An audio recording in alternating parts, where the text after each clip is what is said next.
I don't know who came up with it, but Kathy Stone and I came to you and said, we have an idea for this guy, Gramps Landers. It's going to be an advice columnist, but it's going to be, you know, a 95-year-old advice columnist who's almost dead, can't hear anything, can't get anything right. And it was a sketch thing. And she and I sat down and wrote 35 episodes. Absolutely. And like Saturday Night Live sketches. So I got a chance to write. Yeah. And then we created a character. And then I remember at some point, we got to the point where we were editing things and rolling them in. And I remember after work going into that room where all the computers were at QUBE and actually doing, you know, A/B roll editing all night long for a 2-minute piece. Somewhere there's a piece of tape of Gramps Landers singing "Everything Old Is New Again." Yeah. You remember that? Yeah. Which was a Peter Allen song, and you did as that. You know, Gramps Landers would sit there and just almost like answer letters from viewers that, you know, Kathy wrote, Michael, and we all chipped in. It was just, you know, like Ann Landers kind of thing, but it was Gramps Landers. And then he popped out one day and we just, you know, hit it, and the music goes, and you say, "Everything Old Is," remember? Yeah, it was terrific. That. It was great. I'll never forget that. I think we did that at the Columbus State Fair, Ohio State Fair in Columbus, which, by the way, you mentioned earlier, Schwarzenegger, our governor. Yeah. I haven't seen him in years, but I used to run into him down in Santa Monica all the time, and I had known Maria Shriver prior to their marriage. But every time I would see him, he would go, "Oh, yeah, I remember that time in Columbus when we did that show." Yeah. He had just done Pumping Iron. Yeah, yeah. And it was on his first media tour. And, of course, you know, when you're on your first media tour and you're unknown and you're doing a small-budget film, you have to do cable. Right, that's right. And so he wound up in Columbus, Ohio, doing our show, and he walked out. We had 1,000 people on bleachers. Easily. In that audience, and he came out, and that's when we finally talked. He wouldn't take his shirt off. I told the story earlier, yeah. Oh, did you? Okay. No. And so your idea was that I would give him a T-shirt, right. and I don't know whether you set me up or not, but of course the minute I told him, "Here's your T-shirt from Columbus Goes Bananas, but you're going to have to take your shirt off to put it on," he said, "Well, then only if you take your shirt off." I did not tell that. That's right. You took your shirt off, but put it on very quickly. You put it back on very quickly. No, he made me take my shirt off, and I'm standing next to Schwarzenegger with his shirt off. That's right. I mean, you know, his arm was the size of my thigh, and remember he said, "Now do the pose," right? Yes, and I had to sit there and do the pose. But it was more fun. That's the kind of stuff.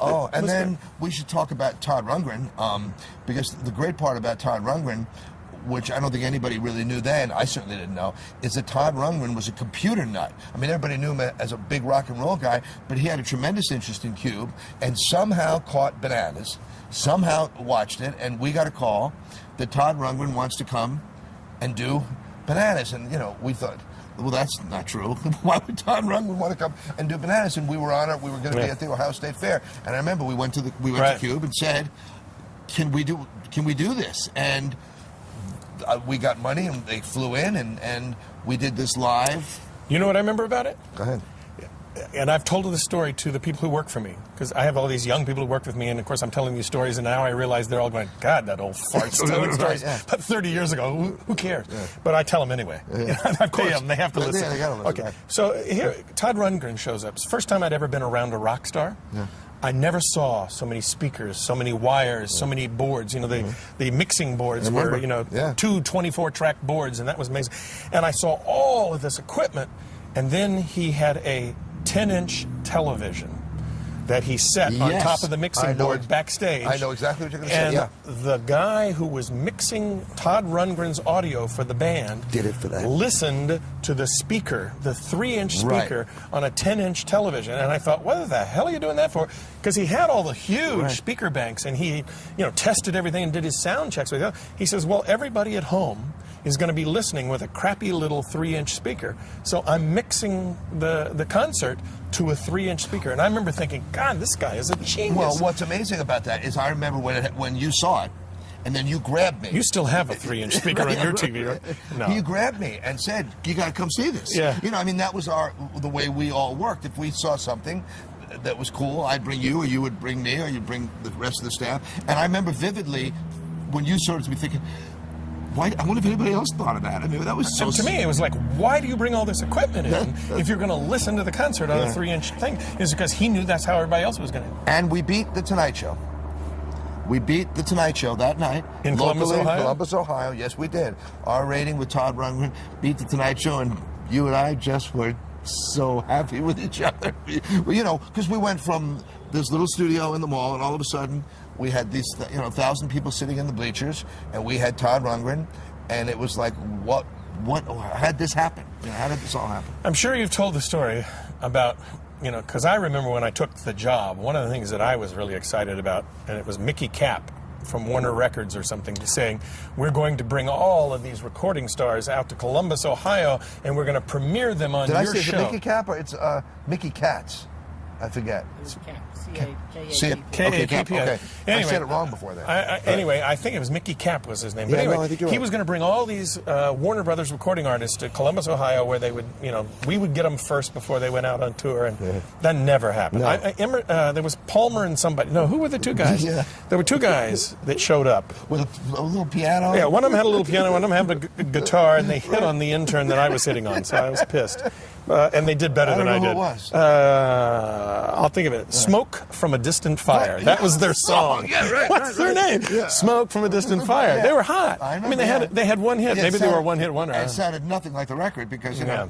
But anyway, they came out. They were the only people I remember coming out. And but anyway, they sent us the music videos. And that we started running the music videos. And remember, we were getting a rating every minute because they were polling all 12 people watching. Right.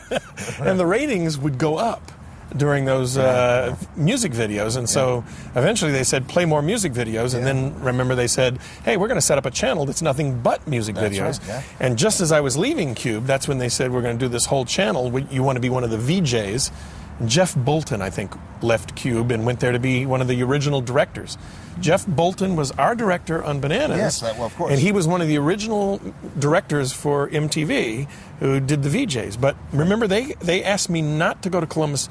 Well, Michael Fields set me up to be the local morning show host in Boston for the ABC affiliate. Good day. WCVB. Good Day. Good Day. I was one of three. Yeah. John Willis and Merrill Comer. Janet Langhart had just left. And I didn't want to go. So I asked Markovsky for a raise. I said, and Markovsky said, nah, you can't have a raise. And so I called Boston and I said, yeah, I'll come in there. What are you paying? They were paying double what I was making at QUBE. Yeah. So I said, okay. So I left and went to Boston. And I hadn't been in Boston very long when they called and asked if I would do MTV as a VJ. And I went, nah, I've done cable. See, it's all, and I went and did the Good Day show. It was weird. Then I went back years later. And I did it with Well, John wait a Willis. minute. I forgot that. I went to Boston to do Good Day, and after I'd been there for about a year, you called and said, get me out of here. And I said to them, hey, you should get Burt. And so you came in and interviewed, and they hired you there. John Willis and Eileen Prose at the time.